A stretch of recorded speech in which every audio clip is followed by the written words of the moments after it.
வணக்கம் என்னாரே நட்புகளே, சகோதர சகோதரிகளே, எனது அருமை மாப்பிள்ளைகளே. அதாவதுங்க, யார் வாயை அடைச்சாலும் ஊர் வாயை அடைக்க முடியாது அப்படின்னு சொல்லி ஒரு பழமொழி இருக்குது. அதை மாதிரி. ஆனால் நீங்கள் கேட்குற கேள்வி நியாயமான கேள்வி தான். அதை நான் குத்தம் சொல்ல மாட்டேன். நேற்று நைட்டு லைவில் சில பேர் எனக்கு ஒரு கேள்வியை கேட்டாங்க. நறுக்குன்னு நாக்க பிடுங்குற மாதிரி. ஏண்டா உன் பொண்டாட்டி அங்கே ஆக்சிடெண்ட் ஆகி முடியாமல் கிடக்கிறா, அவளை போய் பார்க்குறதுக்கு உனக்கு துப்பு இல்லை. துப்பு இல்லைங்கிறத விட துப்பு மயிர் இல்லை. நீங்கள் உட்காந்துக்கிட்டு கூத்தியா வீட்டில் உட்காந்துக்கிட்டு கறி மீன் சமைச்சு சாப்பிட்டுக்கிட்டு சோரட்டி தின்னுக்கிட்டு உல்லாசம் சல்லாபத்தில் வாழ்ந்துக்கிட்டு இருக்க, நீங்கள்லாம் ஒரு மனுஷனா அப்படின்னு சொல்லி நேற்று நிறைய பேர் என்னை கேட்டாங்க. கேட்ட கேள்வி எனக்கு அப்படியே சுருக்குன்னு நெஞ்சில் அப்படியே ஈட்டியை வச்சு குத்துனா மாதிரி இறங்குச்சு. நான் யோசித்து பார்த்தேன், நம்ம ஏன் இந்த மாதிரி ஒரு வாழ்க்கை வாழணும்? இதே எனக்கு முடியாமல் போனால் ஒரு விபத்து ஏதோ ஒன்று நடக்கக்கூடாது, ஆண்டவங்கிட்ட வேண்டிக்கங்க. இருந்தாலும் சொல்கிறேன், அந்த மாதிரி ஒரு சூழல் வந்தால் என் பொண்டாட்டி என்னை இப்படி விட்டுருவாங்களே? பழசை நினச்சி பார்க்குறேன். இதே சூர்யா கையால் அடி வாங்கி மூக்கில் சில்லு மூக்கு உடஞ்சி ஒரு கொட்டையை அப்படியே ரத்தக்காவோட அப்படியே சொட்ட சொட்ட நனைஞ்சிக்கிட்டே அப்படியே போகும்போது என் பொண்டாட்டி என்னை எப்படி பார்த்துக்கிட்டாங்க தெரியுமா? அதை நான் யோசித்து பார்க்குறேன். சிக்குப்பாய்க்கு என்ன ஆச்சு? சிக்குப்பாய் உங்களை ஏன் யார் இப்படி பண்ணுனா? அவளை நான் சும்மா விடமாட்டேன் அப்படின்னு சொல்லி அந்த நைட்லேயும் ஒரு படபடப்பும் ஒரு பதட்டத்தோடையும் என்னை பாதுகாத்து ஆஸ்பத்திரிக்கு கூப்பிட்டு போய் அதுக்கப்புறம் போலீஸ் ஸ்டேஷனுக்கு போய் என் புருஷனுக்கு நீதி கிடைச்சே ஆகணும் அப்படின்னு சொல்லி போராடின ஒரு சிங்க பெண்மணி தான் என் சுமி. அப்பேற்பட்டவங்களுக்கு ஒரு ஆக்சிடெண்ட்டு, என்னால் முழுசாக 2 நாள் கூட அங்கே இருக்க முடியலை. அப்போ என்னுடைய நிலைமை யோசித்து பார்த்தீங்களா? நான் எந்த நிர்பந்தத்தில் வாழ்ந்துக்கிட்டு இருக்கேன்? யாருக்கு நான் கொத்தடிமை வாழ்க்கை வாழ்ந்துக்கிட்டு இருக்கேன்? எனக்கு ஆசை இருக்குங்க, நான் என் குடும்பத்தோடு போகணும். என் பொண்டாட்டிக்கு இப்படி இருக்கும்போது அவங்களுக்கு பக்கத்தில் உட்காந்து கொஞ்சம் ஜூஸ் கலக்கி கொடுக்கணும், குளுக்கோஸ் போட்டு கொடுக்கணும், வேறு ஏதாவது வேணுமாம்மா அப்படின்னு சொல்லி கைத்தாங்களா அவங்கள பாத்ரூம் கூப்பிட்டு போகிறது வர்றது, அவங்களுக்கு என்னங்கிறத ட்ரெஸ் மாற்றி விடுறது, பணிவிட பண்ணணும் அப்படிங்கிறது எனக்குள்ளே எண்ணம் இருக்குது. ஆசைகள் நிறைய இருக்குது. ஆனால் சந்தர்ப்ப சூழ்நிலைகள் என்னை தடுக்குது. நான் அப்படி மாட்டிக்கிட்ட இடம் அப்படி, அது உங்களுக்கே தெரியும். அந்த அண்ணன் என்ன பண்ணுவார் பாவம், அவருடைய சூழல் அப்படி. போய் சேரக்கூடாத இடத்துல சேர்ந்து இன்றைக்கி அவர் அவர் குடும்பத்துக்கு கூட போய் ஒரு 2 நாள் கூட முழுசாக இருந்து அந்த அம்மாவுக்கு வைத்தியம் பார்க்குறதுக்கு சூழல் இல்லாமல் கூட போய் இப்படி உட்காந்துட்டாரே. அந்த அளவுக்கு அவள் கொடுமைப்படுத்தி வச்சுக்கிட்டு இருக்கா அப்படின்னு சொல்லி எல்லாருடைய மன எண்ணமும் இதுதாங்கிறது எனக்கு நல்லா தெரியும். இப்போயும் சொல்கிறேன், எனக்கு அந்த ஆசாபாசங்கள்லாம் இருக்குங்க வாழ்க்கையில். எனக்கு நன்றி கடன் செஞ்சவங்களுக்கு நான் நன்றி கடனோடு இருப்பேன்.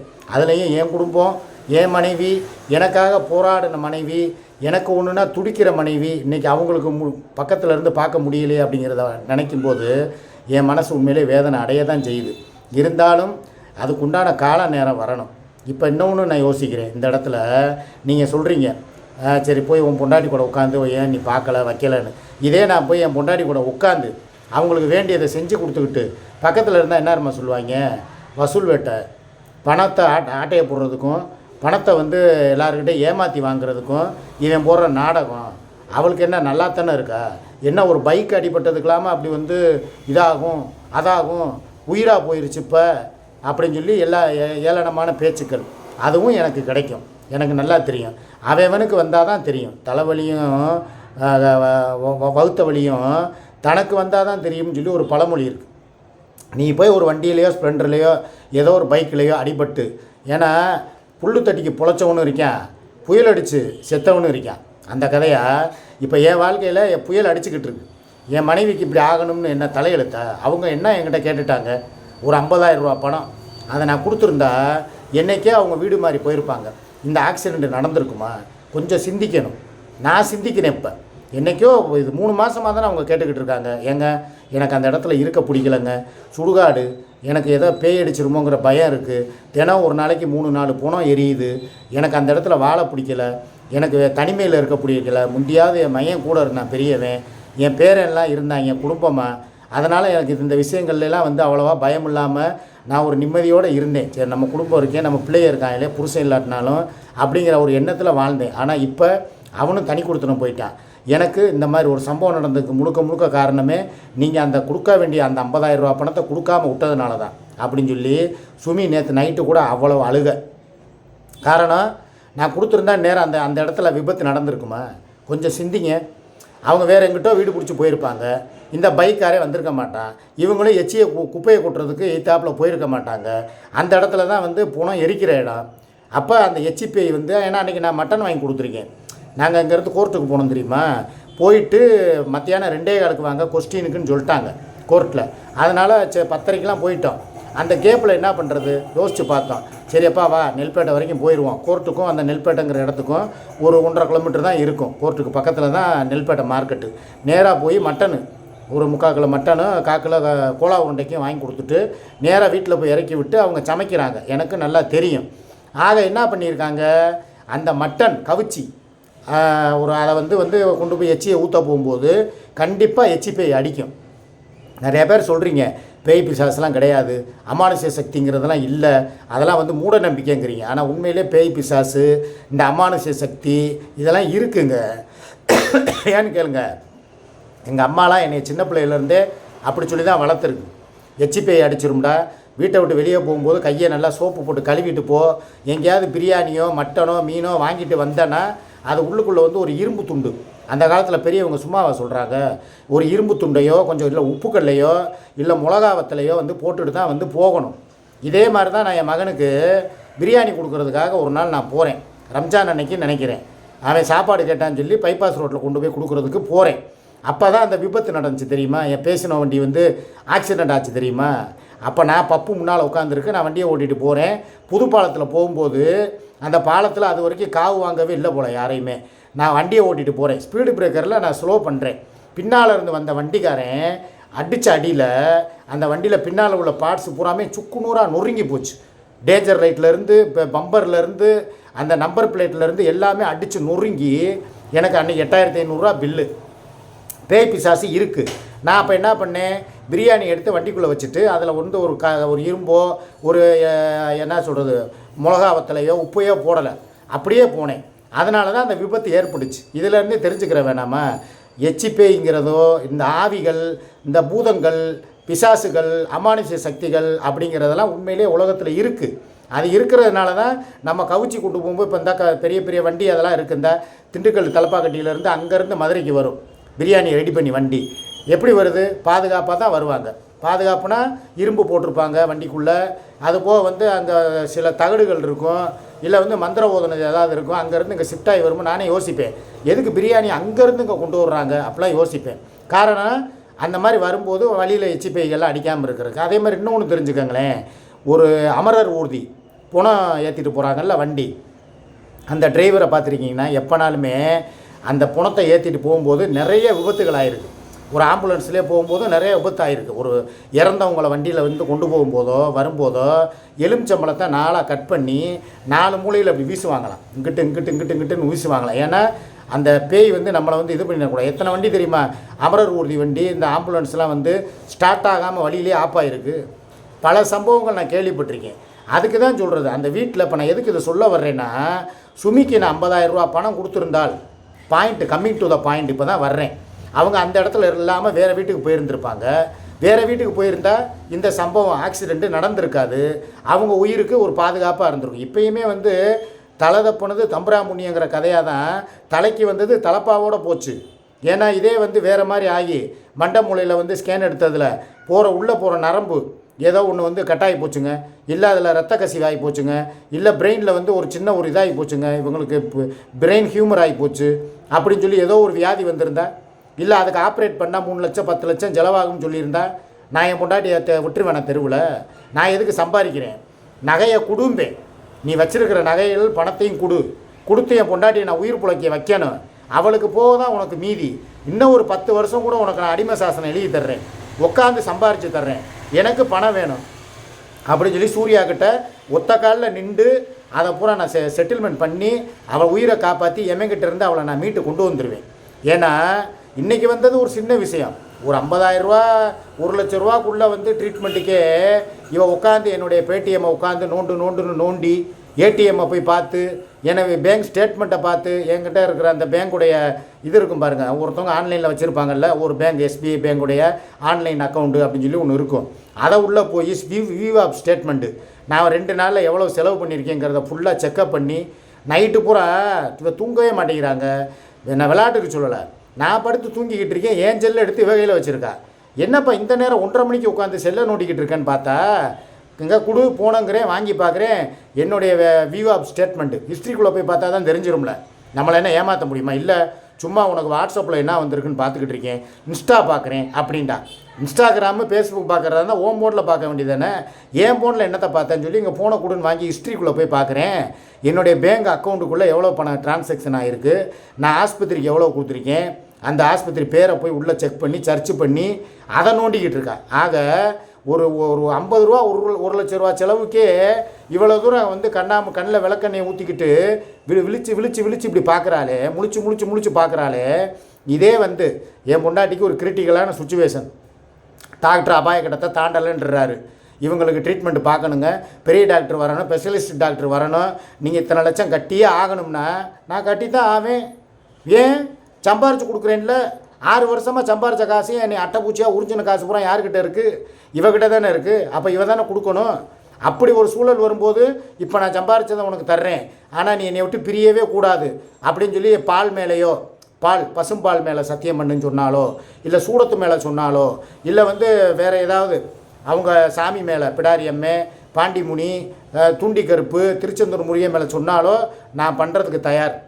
ஏன்னா எனக்காக, என் வம்சத்தை வளர்த்த, என் வாரிசை சுமந்த என் சுமிக்காக நான் எதுலேயும் சத்தியம் பண்ண தயாராக தான் நான் இருந்தேன்.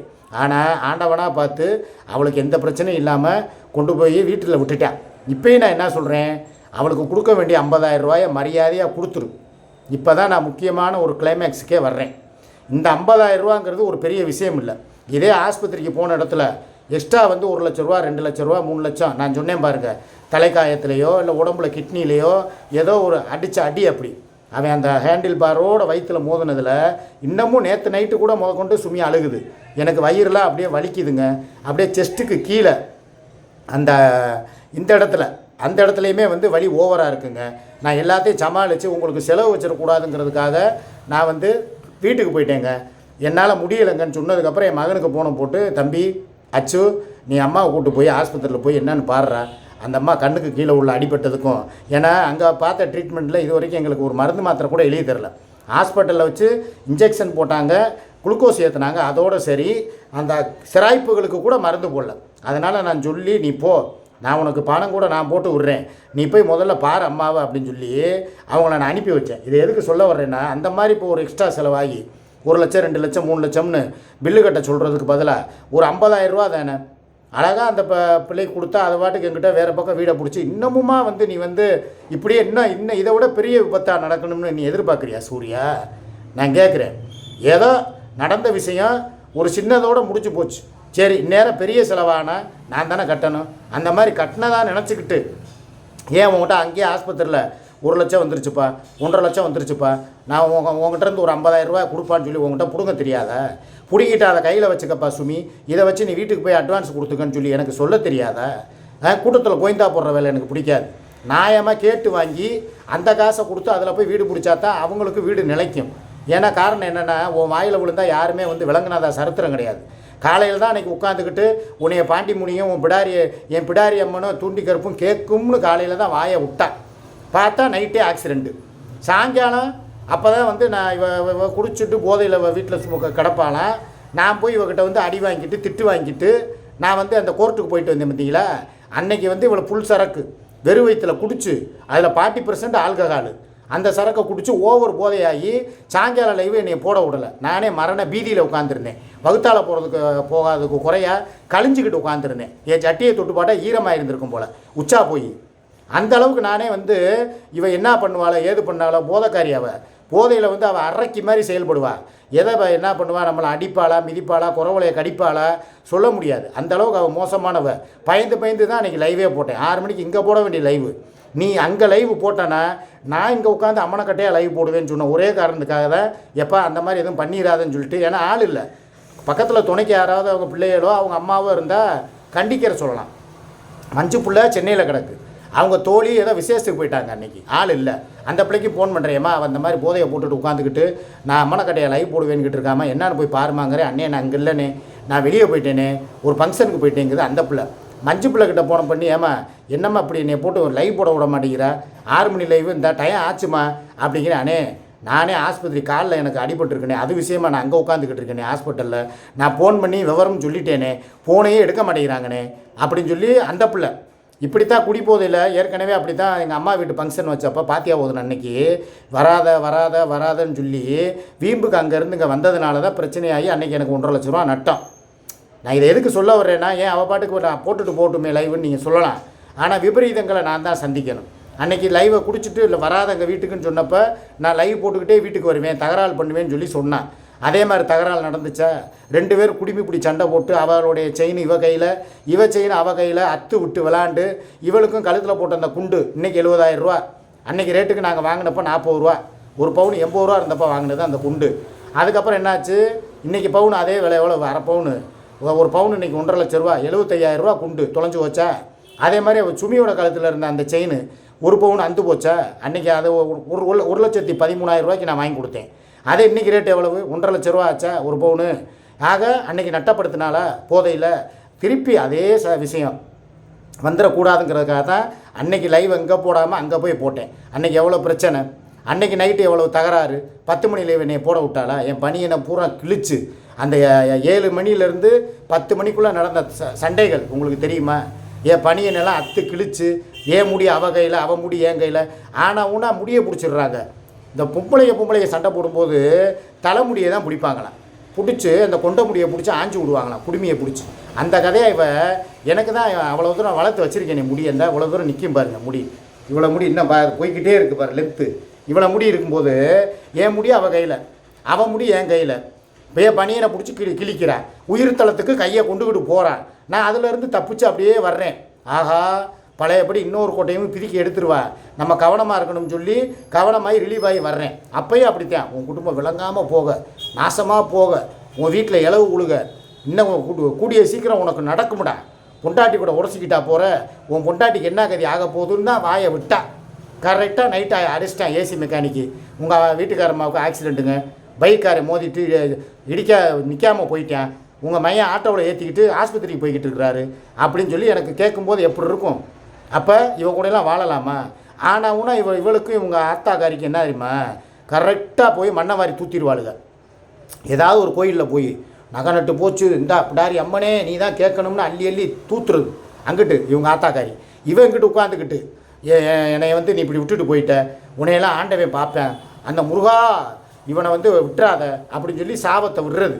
குடும்பத்துக்கே சாபத்தை விட்டு தான் என் குடும்பம் சீர்குலைஞ்சு போய் நடுத்தருவில் நிற்காத குறையாக நிற்கிது. இன்னமும் ஏன் இப்படி சாபத்தை விட்டுக்கிட்டு இருக்க?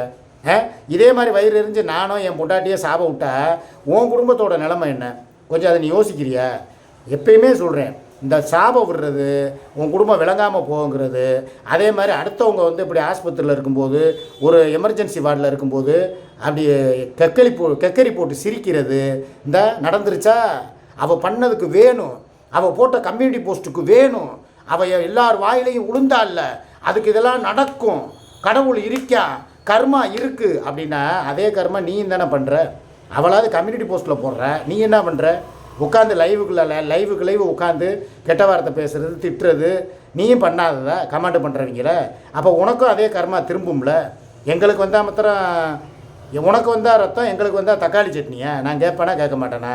நான் என்ன சொல்கிறேன், ஃபைனலாக முடிச்சிடுறேன். இதுக்கு மேலே உட்காந்துக்கிட்டு என் குடும்பத்துக்கு சாபம் விட்டாலோ, என் குடும்பத்துக்கு ஏதாவது பண்ணாலோ, நானும் போய் அதே மாதிரி அதே தூண்டி கருப்பு, அதே பாண்டி முனி, அதே பிடாரியம்மன்ட்ட நானும் நேர்த்திக்கடை வைப்பேன். நீ போய் நேர்த்திக்கடை. எனக்கு ஒரே டவுட் என்னன்னா, சுமிக்கு இந்த மாதிரி ஆனதுக்கு காரணமே இவன் அன்றைக்கி போய் தூண்டி கருப்பு கோயிலுக்கு போனா பார்த்தீங்களா, அப்போ இவன் யாரை நினச்சி யாருக்காக இவ வேண்டிக்கிட்டா நேர்த்திக்கடை வச்சான்னு எனக்கு தெரியலை. குறிப்பாக என் பொண்டாட்டிக்கு தான் வச்சுருப்பான்னு நினைக்கிறேன். இவன் அடிக்கடி குடும்பத்தோடு போகிறேன், குடும்பத்துக்கு எல்லாம் செய்கிறேன், ஏற்கனவே இப்போ வேறு யூடியூப் வருமானம் வேறு சுமிக்கு இல்லையா, அப்போ இவன் தான் போய் கொண்டு போய் எல்லாம் காசு கொடுத்துக்கிட்டு இருக்கேன். ஆண்டவா என் காசெல்லாம் அப்படி போகுது, என்னையை கழுவி ஊற்றி சம்பாரித்து பூராத்தையும் கொண்டு போய் அவன் முட்டாடி கொடுக்குறானே அப்படின்னு சொல்லி இவ போய் அங்கே போய் ஏதோ நேர்த்திக்கடை வச்சுருக்கா.